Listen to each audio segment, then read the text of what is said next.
आप सभी को जय भीम, नमः बुद्धाय। मैं अपने महापुरुषों पर चर्चा करती हूँ।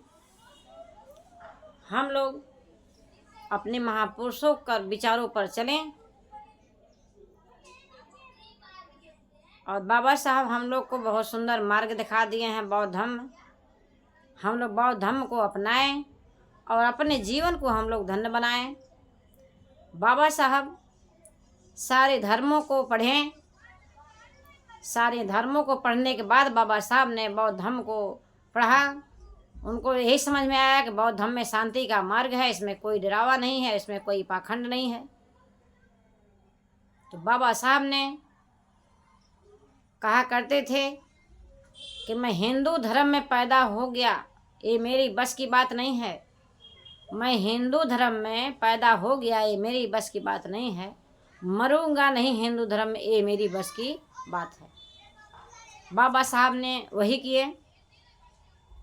2 महीना पहले बाबा साहब बौद्ध धर्म अपना चुके थे। 14 अक्टूबर को, 6 दिसंबर को बाबा साहब की मृत्यु हुई। सोचिए कितनी बड़ी बात है। बाबा साहब कितना संघर्षों के साथ लास्ट में बाबा साहब जाते जाते बौद्ध धर्म हम लोग को दिखा कर चले गए। तो हम लोग बाबा साहब को इतिहास को पढ़ें और अपने महापुरुषों का इतिहास को पढ़ें और लोगों तक पहुंचाएं। मेरी महिलाएं तक पहुंचाएं। महिलाएं अभी बहुत गुलाम हैं, मानसिक गुलाम महिलाएं बहुत पड़ी हैं अभी।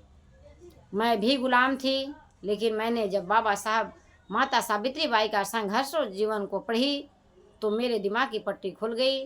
मैंने अपना बाबा साहब के शरण को अपना लिया, बौद्ध धर्म को अपना लिया। तो मेरे को बहुत शांति मिलती है भाई बहन।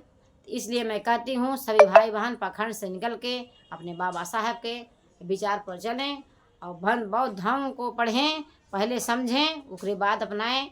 और खुद समझ में आ जाएगा, बताने की ज़रूरत नहीं पड़ेगी। तो मेरे महापुरुषों ने बहुत संघर्ष किए हैं। जितने महापुरुष हम लोग के बहुजन समाज में जन्मे, संघर्ष पूरा अपना जीवन लगा दिए समाज के लिए। ज्योतिबा फूले, माता सावित्री फूले, बाबा साहब, माता रमाबाई, जितने समाज में महापुरुष जन्मे, सारे लोगों ने अपना जीवन समाज के लिए लगा दिया। तो हम लोग अपने महापुरुषों का इतिहास पढ़ें और जानें। आज हम लोग नहीं जानेंगे, कल बच्चे भी नहीं जानेंगे। आज हम लोग गुलाम हैं, कल बच्चे लोग की मानसिक गुलाम हो जाएंगे। इसलिए बाबा साहब का जो 3 मूल मंत्र है उस पर हम लोग विचार करें और उस पर अमल करें और उनके विचारों पर चलें। बाबा साहब का 3 मूल मंत्र है, शिक्षित बनिए, संगठित रहिए और संघर्ष करिए। मेरे भाई बहन, हम लोग 3 काम में से 2 काम बहुत अच्छे से करते हैं, मेहनत भी करते हैं और पढ़ते भी हैं। एक काम नहीं कर पाते हैं जो हम लोग को करना चाहिए। हम लोग एक नहीं हो पा रहे हैं। तो बहुत ज़रूरी है एक होना। अपने बाबा साहब का सपना उसी दिन पूरा हो जाएगा जिस दिन बहुजन समाज सारे लोग एक हो जाएंगे। तो सभी भाई बहन से यही मेरा रिक्वेस्ट है कि आप लोग बाबा साहब को विचार को पहले पढ़ें और समझें, जानें, बौद्ध धर्म को पहले पहचानें, उसके बाद समझें क्या सच्चाई है क्या अच्छाई है। बताने की ज़रूरत नहीं पड़ेगी।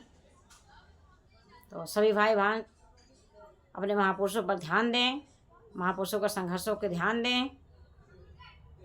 जो अपना इतिहास हम लोग जान जाएंगे, उस दिन हम लोग को कोई चीज़ की ज़रूरत नहीं पड़ेगी। तो सभी भाई बहन से यही बात करती हूँ, बार बार मैं बताती हूँ कि बाबा साहब को संघर्षों के समझें, माता सावित्री बाई फुले के संघर्षों के समझें, महात्मा ज्योतिबा फुले को समझें, माता रमाबाई के संघर्षों के समझें। माता रमाबाई गोबर बीन बीन करके और बाबा साहब को पढ़ाने में उनका बहुत बड़ा योगदान था। माता रमाबाई बहुत संघर्ष की हैं समाज के लिए और बाबा साहब के लिए। और सावित्री बाई फुले ने महिलाओं के लिए बहुत संघर्ष की हैं। उनको कितना अपमानित होना पड़ा पढ़ाने के लिए महिलाओं को। माता सावित्री बाई बहुत संघर्ष की हैं। वो पढ़ाने महिलाओं को जाती थी, वही मेरी महिलाएं उनको ऊपर गोबर कीचड़ फेंकती थी, फिर भी मेरी माता सावित्री बाई फुले ने संघर्ष नहीं छोड़ी। ज्योतिबा राव फुले ने संघर्ष नहीं छोड़ा। घर उनको छोड़ना पड़ गया, घर छोड़ दिए, लेकिन समाज के कार्य के लिए नहीं छोड़े। तो अच्छा काम करने के लिए सारे लोग टोकेंगे, सारे लोग बुरा बनाएंगे।